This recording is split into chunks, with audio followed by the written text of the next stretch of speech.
Okay, guys, I'm going to go to Ask Scruff. Now, this is one of those questions where you've got to read between the lines, but also understand the thought process. Okay, let me kind of explain. So if I just go into the Trader Clinic, into Ask Scruff, this is where the guys ask me things and I'll come to camera or I'll just answer it as best I can. Sparky wanted a markup and a breakdown of Aussie dollar. That is there. That'll be ready for next week. So it's prepared today and everything's set up. But this one's for sure. So a little salute to you, kid. Salute to both of you, actually. Looking at the USJPY chart, how would I analyze the pair after the flash crash this morning? Right, okay. The first thing is exactly what I said. So I'll come on the chart in just a second. You've got to look at the bigger picture. What is today? Well, it's Friday. My rule set's a very hard set. I don't trade Friday. And I don't trade it for a very good reason. It is the single worst day of the week to trade. It is awful day to trade. So I take Friday off. And if they look at my schedule, because I have a schedule in there, Friday is my day off.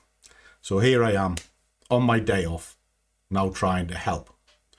So what else can you take from that? Well, if we know it's a dangerous day, why is it dangerous? Well, if you're caught on the wrong side of a trade, you've got limited time to get out. Because once you go past midday, liquidity in the markets, they dry up to an absolute crawl. And if you're on the wrong side of it, you're screwed. Because you won't get an opportunity to get out. Or if you do, it'll be few and far between. But then you've also got FOMO and all these little things coming into it as well.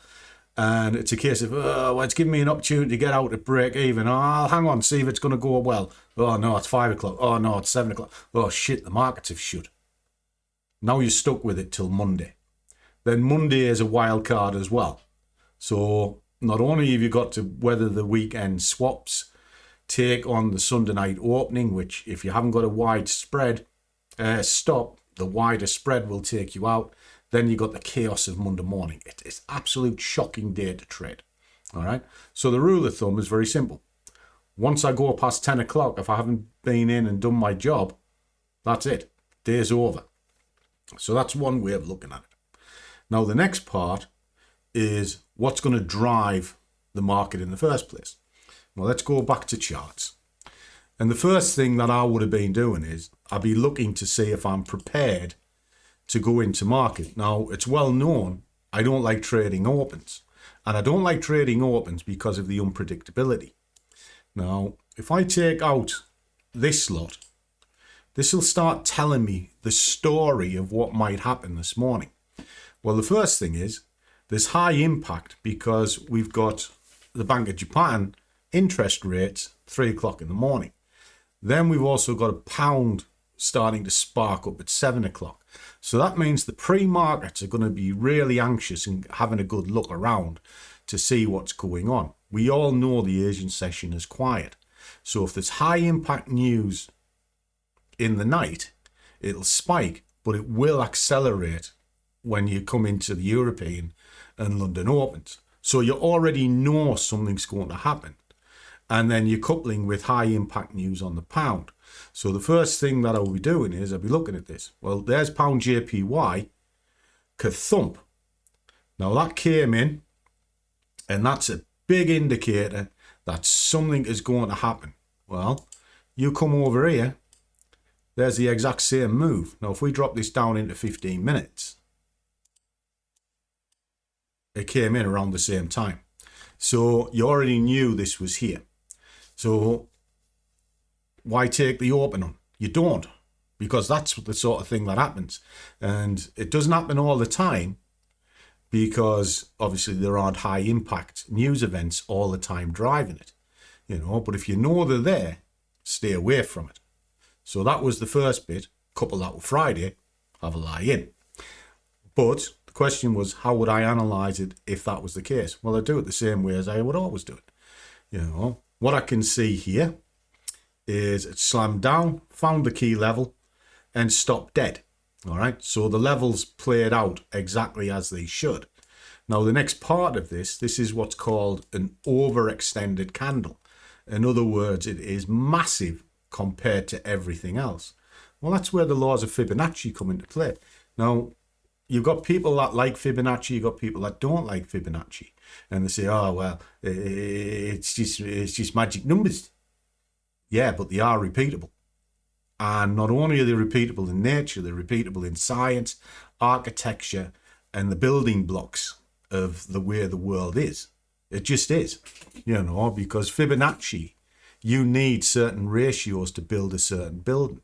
And they will be Fibonacci numbers. The Parthenon is perfect Fibonacci. Why? Because it's how sort of weights pull against each other. The cosmos is full of these numbers. And if you were to speak to aliens, we will speak to them in maths because it's a universal language. Why? Because it's repeatable and predictable. It's that simple. Fibonacci is a perfect sequence for it. Okay? Now, the sequence on a strong directional drive is it'll try and get back to 50%. The key ratio number, which is called the golden number, is 618. Now, 618, when it's upside down, is the 38.2. So you have some key areas that you can look at. There's one, 38.2. 50 is not a true Fibonacci number, but it is what's called a pivot. So there's the pivot. And then there's the other 618.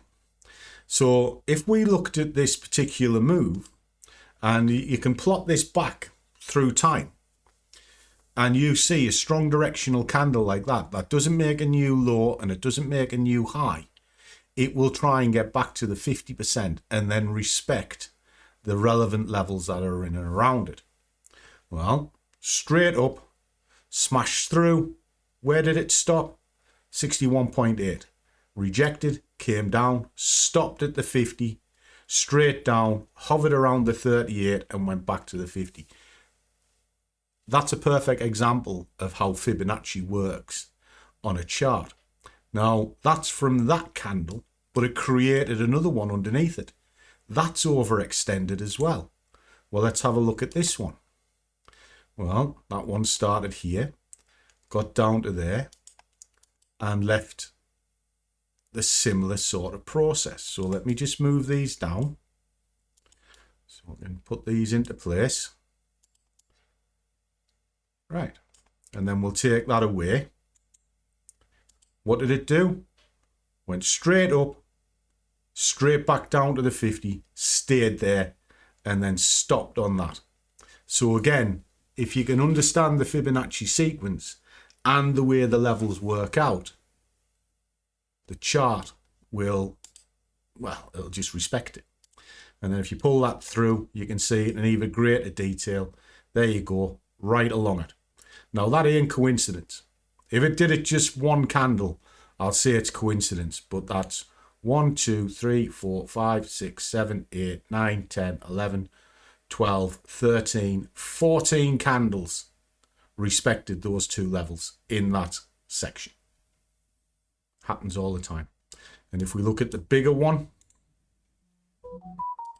which is the one that started all of this, just pull that down to there. Again, straight up. That's pretty much on the button.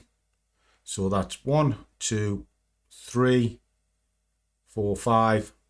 That hell in the middle. 6, 7, 8 of that lot bounced off these levels. All right. These things work. And if you can understand the philosophy behind it, trading is so simple, guys. It really is. You know, because for every action, there has to be a reaction. And then that reaction has to lose temperament, which is why it'll get so much steam into it. And if you work on a 50%, you're not a million miles off. So as always, guys, trade well, keep your risk managed, but above all, do what you love, and the money will follow. See you all in the next one.